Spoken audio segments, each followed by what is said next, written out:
And we, second time you gotta hit my bastard harder. Okay, everybody, welcome one and all. Friday afternoon, uh, about 3:30 or so. Not that much news here. Basically, two items of note. It was interesting to see the Nationals playing a doubleheader Wednesday. Remember here. Basically splitting the doubleheader. First game was fun. No, first game on Wednesday was fun to watch. Second game, uh, there were moments. Uh, it was a tight game anyway until it got away at the end. Same thing yesterday. Uh, Tom Gorsolani goes 5 innings, but he'd given up the two-run homer in the first, and that was all the damage, really, uh, that could be done. Anything after that, once they turned it over to the bullpen, same old story. Uh, the early the front part of the bullpen for the Nats is just going to be a disaster. It's going to be where we have the problem. Back end, I've said before, it can be lights out. You can have a minor glitch. I've got no problem. It's just sometimes you get to the early part of that, you get to the front part of that bullpen, and you're gonna have issues. So anyway, so now it's moving on to go do a weekend series there in Pittsburgh. So which will give me a chance to do a little bit of an update here. I've not gotten official word from my brother. He'll tell me probably tonight when we're watching the game. But the plan supposedly was we were going to go tomorrow night and see the game up there. But seeing all of this rain that is coming today, it's going to come tonight, coming, scattered showers on Saturday. So, this thing may be a no-go.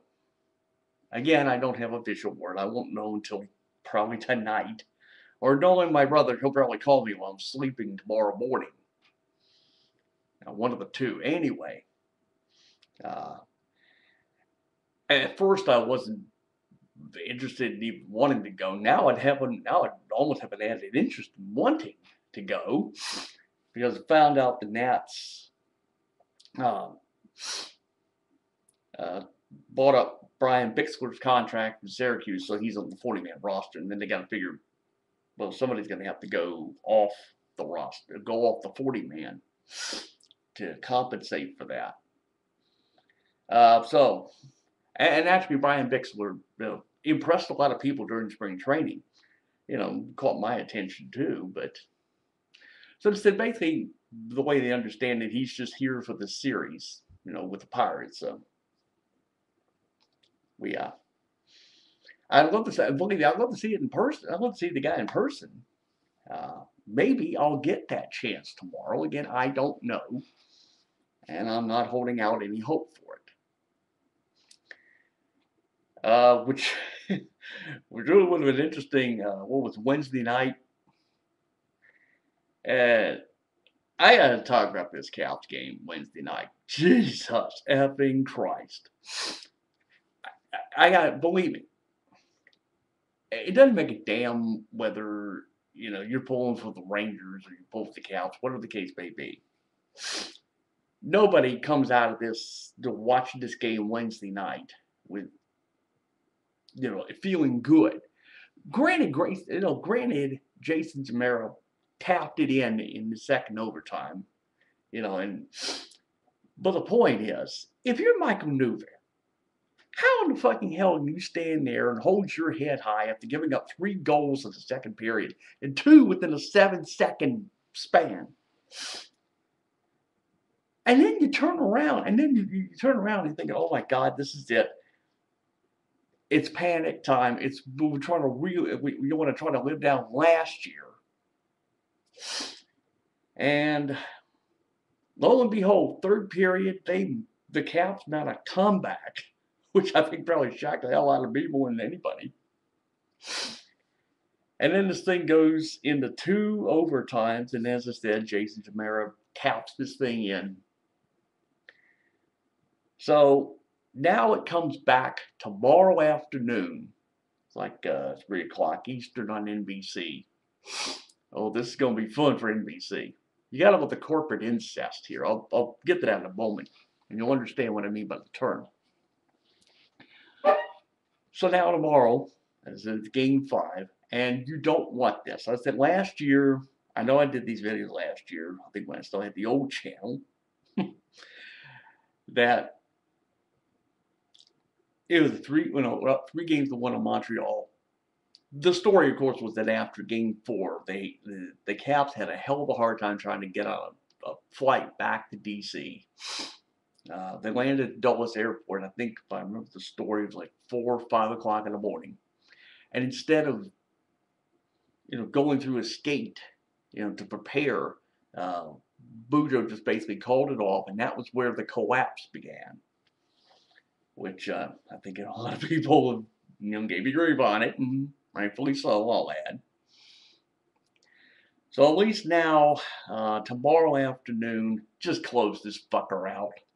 That's all it is. Just close this fucker out.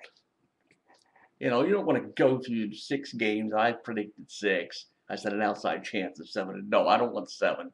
Hell, I don't even want 6 at this point. Just close this motherfucker out tomorrow afternoon. I'll be a happy man. And the rest of Caps Nation would be happy people. Then you got to figure out who the hell we get in the second round. They say Pittsburgh. I don't know.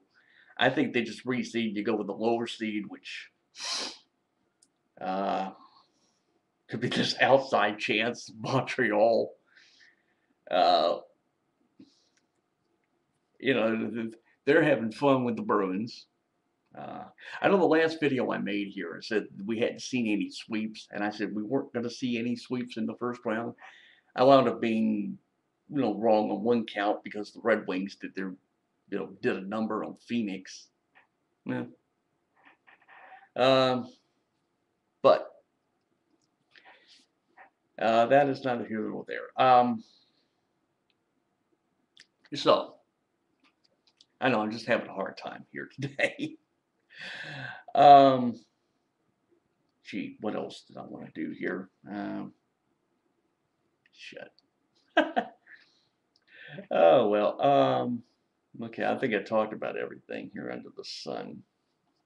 Maybe I did. Shit. What was... I think that was it. I don't know anymore. Oh, yeah, the NFL draft next week. Why are we holding a draft if there's no football? Come on. There's a lockout. You're not going to see football in the fall. I'm telling you this right now, just to give everybody a heads up. You're not going to see it. The fact you're holding a draft just shows the arrogance of the owners. Of course, the players don't come off with clean hands either, but that's probably another story for somebody else to do. Anyway. So that's pretty much it. I can't think of anything else to brighten your days or whatever. Oh, God. Well, anyway, that's it. I'm done. So we shall see you when I get around to doing another video. And again, I don't know when I do these things. Again, as I say, I just said this at the top of this video. If by some miracle I do go to Pittsburgh tomorrow, pictures, I will talk about this, blah, blah. If we're not going, then it's no big deal because, hey, I don't go on the computer on Saturdays anyway. I make that a general rule now. I don't do it Thursdays or Saturdays, so that's why you never see me do this on a constant basis. Oh, I know what it was. I was talking about corporate incest here. I want to leave you all with this. So everyone knows this story. Comcast now owns NBC Universal, which means they own NBC and CNBC, MSNBC. All this week, because it's celebrating Earth Day, they basically called it Earth Week. This is a thing NBC Universal has been doing for years. Where they try to alert, make people environmentally aware.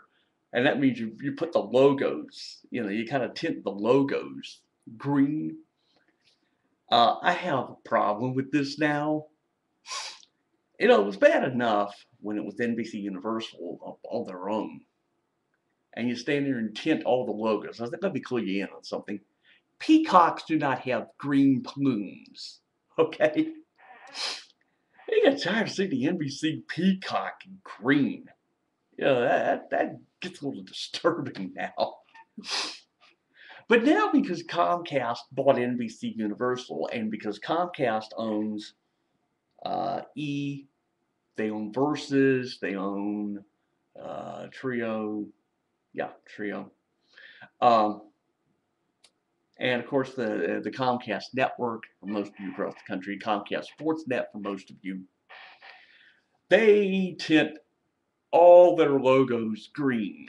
So, and just watching these Stanley Cup playoffs sometimes on Versus all week, and seeing the Versus logo in green and the Comcast Sportsnet logo in green, no, this is just corrupting. God, you hate corporate incest, and that's really what it is, folks. Some people call it synergy. I call it what it really is. It's just corporate incest. You just feed on this. Anyway, I just figured to get that rant out of the way. One final rant before I stop. By now, everybody's known this story. Now, Major League Baseball is taking over the day-to-day operations of the Dodgers. And the short version of this is the owners, plural, Frank and Jamie McCord are going through a very, very messy divorce. This has been going on for years. And they each own half interest. So, in the Dodgers. So, because they've run into financial problems, and you know what? The financial problem for the Dodgers is because you're going through this divorce. So now Bud Selig has decided that it is essentially taking over the day-to-day operations, to appoint somebody to oversee this. You start looking at the point to see a one-story franchise, and it still is a storied and respected franchise, and you're seeing this type of financial fuck up. It's almost a sad commentary. I mean, delve into this somewhere else across the internet. Chair squeaks, folks. Don't worry. I can't find oil for this bastard. All right, I'm done. And we shall see you when I do another video. So adios, motherfuckers. I'm done. Enjoy your weekend for what it's worth.